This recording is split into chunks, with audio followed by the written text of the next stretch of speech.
Hey everybody, this is my 55-gallon Gourami tank, and I've recently made several changes to it. I've added that angelfish, which is a big change for me in my Gourami tank. I've also added a bunch of little neons in there.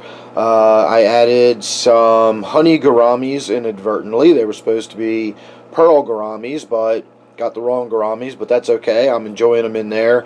And not too long ago, I made some decorating changes. I rearranged all the woodwork and rocks and everything, and I did a lot of work to the plants. And I cut back my red tiger lotus here significantly. And as it's been growing back in, not bad, but one of my viewers pointed out that it seems awfully pale. And I was thinking something similar. I hadn't really noticed it being pale necessarily, but it's not growing back in vigorously. Some of these lower leaves look okay, but if you can tell, there's some really small leaves growing in there.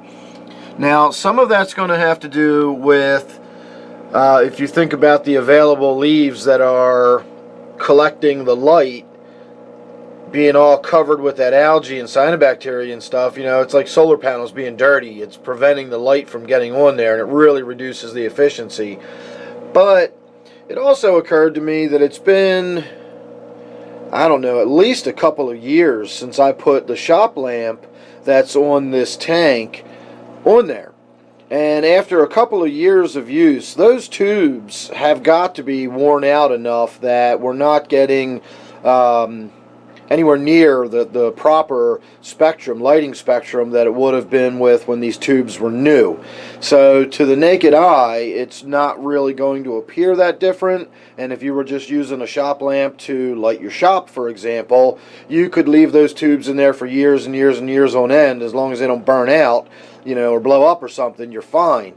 If you're using them to grow plants, you actually have to change out your fluorescent tubes every so often. I always recommend a year, just because that's a good safe bet. By a year, you're really starting to lose some of your efficiency. In my case, I've got all of these plants that are very low light requirement plants, and therefore I've been able to get away with it for considerably longer than that. But I really do believe it is now time to change the lights over. So, since we've been experimenting with this tank and doing a few little different things, I went ahead and did something completely different today. Way back in the day, this tank used to have a bunch of those little LEDs on it, the ones I use on my native tank. They're little outdoor LEDs. I bought them really cheap on Amazon for like 10 bucks a piece, and they're hit or miss, you know, what color temperature you get. They all claim to be one thing, but when they show up, they could be just about anything. And so years ago, this tank used to sparkle and glisten the way my native tank does on the far left end of it. I've got those LEDs on there now. This tank used to have 8 of those LEDs on there. It looked really cool, but it just wasn't very practical. The tank was overrun with algae and cyanobacteria, and the poor quality lighting on there was part of the problem, I'm sure. So I did away with them. I put a shop lamp on top, and by shop lamp I mean it's just a regular 4-foot no frills fixture with 2 T8 fixtures in it. Let me turn my overhead light on here for a moment, and I'll show you exactly what I'm talking about, because we're about to change it out. So this is what I've got on there, and it's, like I say, just a little no frills fixture. It doesn't even have a switch. It just plugs in and it comes on when I turn the electricity on. I have it plugged into a plug strip. So what I bought today is one of these LED 4-foot shop lamps. What I intended to do was just buy the replacement tubes for the regular old shop lamp, and that would allow me to put the LED tubes in there and I could see what they looked like. But when I looked at them, they were only 4,000 K on their color temperature, and they were 12 watts a piece. Now for LEDs, 12 watts is significant, but they were only 4,000 K color temperature, and that's way too orange for me. That's way too soft for me. So I looked around, and they had another full unit where the lights were built in, the LEDs were built in, and all you had to do was install it and plug it in. And that one was pretty small, and it was only, I want to say, 28 watts or something like that.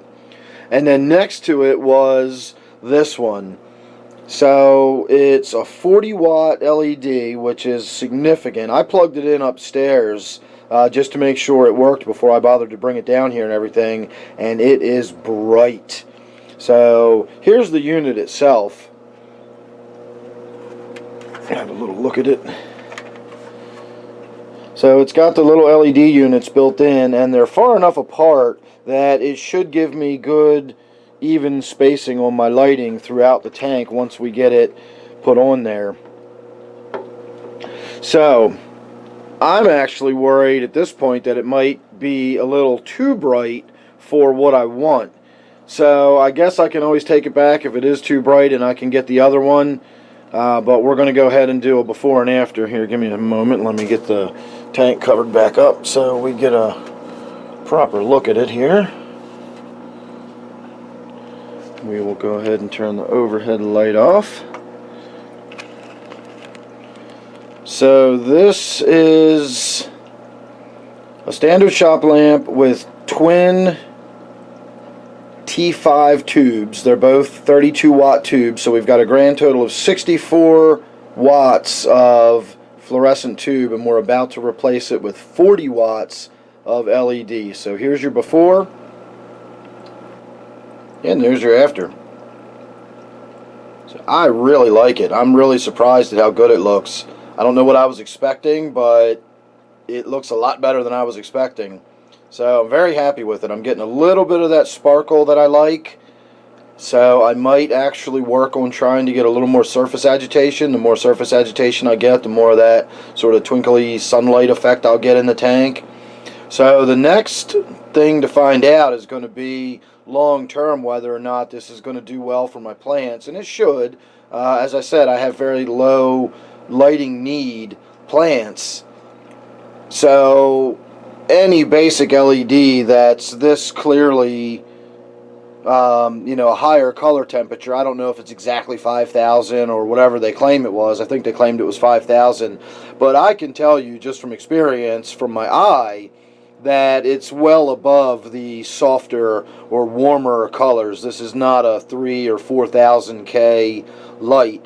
And therefore, if it's any kind of decent quality, 5,000 K or better, it should be plenty enough light, a broad enough spectrum for the plants to do well in here. The only thing you really got to be concerned with when it comes to LEDs is the quality of the LED itself. Not all LEDs are created equal, and the way they produce a light is by mixing other wavelengths of light. So if you've got a recipe that gives you white light, it doesn't necessarily mean there's one recipe that gives you the same white light. I know it sounds a little confusing, but you can use a variety of different spectrums of the blues and the greens and the reds, and depending on how you achieve that white light, if you've got a lot of the greens in there and a lot of those middle colors, a lot of yellows and oranges, it'll actually encourage algal growth. So your tank might appear to be nice and brightly lit with this really nice bright white 6500 K light, but your eyes are not picking up all of the middle spectrum light that the plants use so much of, and therefore you might get a lot of algae growing in the tank and not know why, and it might be just because you're using a very low quality LED. So we'll have to wait and see if I don't start having some kind of effects like that where the algae starts growing, or I start having some difficulties keeping the cyanobacteria under control, or whatever the case may be. But I don't think we're going to have too much issue with it, so we'll have to wait and see. I'll look around, I'll see if I can find a link to the specific light I got, because I paid just under $40 for this, and this is the really high output one. If I had just bought the other one, the regular one, which I think was 24 watts, it was a little more than half of what this one is, and it was only $19. And then the tubes, and I've yet to try them, I've never tried they replaced a T8 tube in a standard fixture, but it's an LED fixture that goes in there. That's what I was planning on buying, but I didn't. So I've never tried those, but those were only about $6 or $7 a piece. So those were fairly inexpensive. So compared to what aquarium lighting goes for, you know, an inexpensive alternative could be one of these shop lights. I always said that about the fluorescent ones. And I'm now quite happy to say that my initial reaction to this LED is positive. So again, let's give it some time and see how the tank develops. But for now, I'm quite happy with it. So thanks for watching. I hope you enjoyed. Make sure you subscribe. That way you won't miss the ongoing saga of this tank and how it develops over time. Don't forget, this one is my Gourami tank. Thanks again for watching, and I will see you real soon on the next one.